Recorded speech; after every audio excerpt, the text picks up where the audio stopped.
माँ की दौलत। श्याम ने अपना सब पैसा अब उसके बेटे और बेटियां इनकी पढ़ाई, शादी और उनके लिए अच्छे घर बनाने में खर्च कर दिया। श्याम के बेटे और बहुएं स्वार्थी थे। माँ बाप ने इतना सब किया था, फिर भी श्याम को अपने बेटे बहू के रहमो करम पर जीना पड़ रहा था। उन दोनों को बेटों और बहुओं से बहुत ज्यादा हीनता और अपमान का बर्ताव मिलता था। अचानक एक दिन श्याम की मृत्यु हो गई। इस वजह से वो बेचारा तो इस दर्द से मुक्त हो गया, पर गंगा मात्र अकेली रह गई। गंगा ऐसे ही उदास मन स्थिति में मंदिर गई। वहाँ उसकी बचपन की सहेली शांता मिली। उसे देखकर उसे अच्छा लगा। गंगा को उदास देखकर शांता ने गंगा से उसकी उदासी का कारण पूछा। गंगा ने अपने दुखी जीवन का सभी विवरण बताया उसे। वह सब सुनकर शांता ने उसे गुप्त में कुछ तो कहा। वो सभी सुनकर गंगा को थोड़ा सा आधार मिला। दूसरे दिन सुबह जिस प्रकार शांता के बताए अनुसार शांता एक बैग लेकर गंगा के पास गई और वो जैसे ही पहली बार मिल रही हो ऐसा बर्ताव किया। शांता ने गंगा को गले लगा लिया। गंगा ने शांता को पूछा, शांता तुम यहाँ हमारे गांव में कब आई और किसके घर ठहरी हो? गंगा के दोनों बहू गंगा की आवाज़ सुनकर तुरंत अंदर से बाहर आई। उन दोनों को देखकर शांता बोली, अरे मैं दूसरे घर पर कहाँ रहूं? हम दोनों मौसेरी बहनें हैं, तो भी सगी बहनों से ज़्यादा हमारा रिश्ता अटूट है। मुझे जीजाजी गुजर गए मालूम पड़ा, इसीलिए मैं तुम्हें मिलने आई हूँ और भेंट देने के लिए आई हूँ। पहले दिन तय किए अनुसार गंगा बोली, शांता तुम मुझे मिलने के लिए आई हो, ये सुनकर बहुत अच्छा लगा, पर तुम मुझे भेंट देने के लिए आई हो, कुछ लाई हो, उसका अर्थ मुझे कुछ समझ में नहीं आया। शांता जानबूझकर रोने का सुर निकाल कर बोली, अरे गंगा मुझे पता है कि आप दोनों ने तुम्हारा सभी पैसा बेटे बेटी की पढ़ाई, शादी और उनके लिए अच्छा घर बनाने के लिए खर्च डाला। आप दोनों ने खुद के लिए कुछ भी नहीं रखा। ये सब ठीक है क्योंकि आपके बेटे और बहुएं सभी अच्छे हैं, इसीलिए वे तुमसे प्यार से बर्ताव करते हैं, तुम्हें अच्छे से संभालते हैं, इसका मुझे पूरा भरोसा है। लेकिन हमारे यहाँ सब उल्टा है।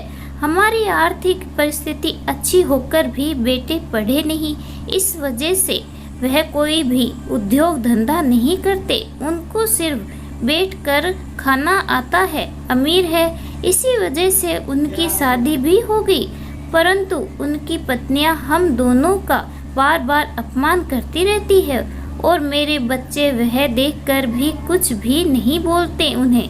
फिर शांता आंखें पोंछने का नाटक करती है और वह आगे बोली, अभी ऐसी परिस्थिति में हम दोनों को जिनकी इच्छा भी नहीं होती और अब हमारी जिंदगी भी कितनी बची है, इसीलिए मैंने तय किया कि मेरे पति का नज़दीकी कोई भी नहीं है और तुम्हारे सिवा मेरा भी कोई नहीं है, इसीलिए सब पैसा बेटों को देने के बजाय तुम्हें आधे पैसे दे दूं।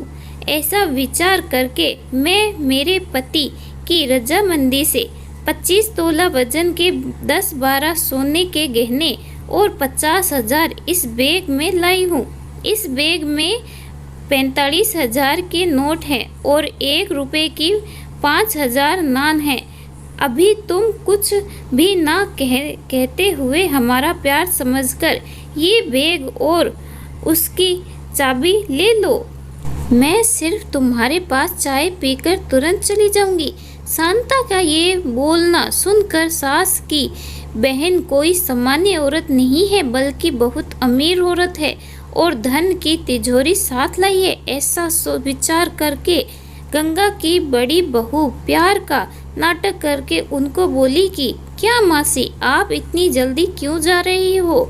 अभी आए हो तो रहो हमारे घर 2-4 दिन। आपके बेटे और बहू भी नई पीढ़ी के हैं, इस वजह से आप उनकी तरफ ध्यान मत दीजिए। आप दोनों पति पत्नी ने आपका जीवन यशस्वी किया है, वैसे ही हम भी उस बारे में मार्गदर्शन दिया तो अच्छा होगा और कैसे जीवन जीना है हमें भी समझ में आ जाएगा। तभी शांता उसे बोली, मेरे पति के दोस्त आज प्लेन से रात को 12 बजे हमारे घर आने वाले हैं, इस वजह से मुझे जाना होगा। हर एक मनुष्य की ज़िंदगी में ऐसा प्रसंग आता ही आता है कि उसकी वजह से उसकी आंखें खुलती है और वह मनुष्य समझदार होगा तो उस मार्ग दिखेगा। ऐसा बोलकर शांता चाय पीकर वहाँ से चली गई। शांता के जाने के बाद गंगा के दोनों बेटे और बहुएं उससे बहुत ज़्यादा अच्छा बर्ताव करने लगी, बहुत प्यार और देखभाल करने लगी। गंगा खाना खाने के बाद रात को अपने रूम में जाकर दरवाजे की कुंडी लगा लेती। शांता ने दिए हुए पैसे पत्थर पर पीट पीट कर बजा बजा कर गिनती थी। नाणों का आवाज़ रात के समय स्पष्ट उनके बेटे और बहू को सुनाई देता था और गंगा पर और ज़्यादा प्यार बढ़ने लगा। ऐसा 5-6 महीने तक चलता रहा, लेकिन पैसे गिनने का काम मात्र ख़त्म ही नहीं हो रहा था और ये सिलसिला गंगा ने अपने मरने तक चालू रखा। गंगा के आखिरी 6 साल खुशियों में बीते, परंतु एक दिन अचानक गंगा की मृत्यु हो गई। उसके जाने के बाद रिवाज और लोक लाज के लिए उसके बहुओं ने और बेटों ने आंसू बहाए। फिर उन्होंने शमशान से आने के बाद उन्होंने तुरंत माँ के रूम में जाकर उस बैग का ताला खोला और क्या उनको धक्का लगा, क्योंकि उसमें सिर्फ पुराने समाचार पत्र, 4-5 वजनदार पत्थर और सिर्फ 1 रुपया था।